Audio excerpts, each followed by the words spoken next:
En tout cas, sur l'Iran, on a l'impression qu'il a aussi un petit peu renvoyé les États-Unis à leurs responsabilités. Il a un peu joué le en même temps en disant, certes, l'Iran n'aura jamais d'armes nucléaires, mais en disant, de notre côté, la France ne se retirera pas, et il a renvoyé les États-Unis à leurs responsabilités. Oui, il a envoyé les États-Unis à la responsabilité sur beaucoup de sujets d'ailleurs. Sur l'Iran, effectivement, dans lequel il a dressé un nouveau plan B. Donc on est au plan C ou D, c'est-à-dire on a déjà changé avec ce qui s'est passé hier. Mais sur le multiculturalisme, c'est vous les Américains qui l'avez inventé, c'est à vous de le défendre. L'avertissement est sans frais. Je dois dire que on se disait que le risque pour Emmanuel Macron, c'est que Donald Trump change de meilleur ami et qu'il se retrouve tout bête au milieu du gué.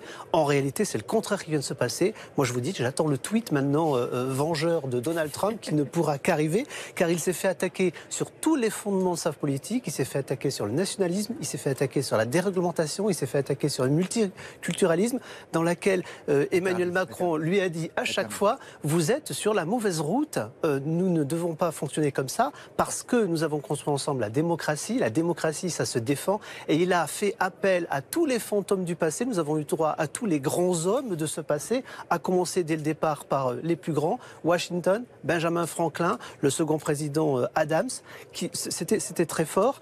Il a fait appel également à un symbole qui est assez peu connu en France quand même, Alan Seeger, il a commencé par ça, alors on le connaît du côté d'Amiens d'où il est, on le connaît également de mon Pays Basque puisque Alan Seeger était venu se faire soigner à Biarritz juste avant de mourir. Alan Seeger, c'était très intéressant, c'est un New-Yorkais d'une famille aisée qui ressemble donc à Donald Trump, mais c'est surtout le poète préféré de John Fitzgerald Kennedy qui se faisait lire ce fameux poème qu'il a nommé J'ai rendez-vous avec la mort, I have a rendezvous with death, et que sa femme lui lisait très fréquemment. Donc on avait un ensemble de symboles dès le départ pour terminer après cette relation personnelle sur du très politique. Emmanuel Macron est venu faire de la politique aux États-Unis. C'est ce message-là qu'il a envoyé à Donald Trump en lui disant vous faites du people. Au moment même, il faut le savoir, ou plutôt juste avant, Donald Trump tweetait un tweet supplémentaire dans lequel il disait je rends hommage à la First Lady qui a superbement organisé, qui a fait un très bon salon, qui a fait un très bon dîner. Regardez le contraste entre ce qui se passait hier et ce qui se passe aujourd'hui.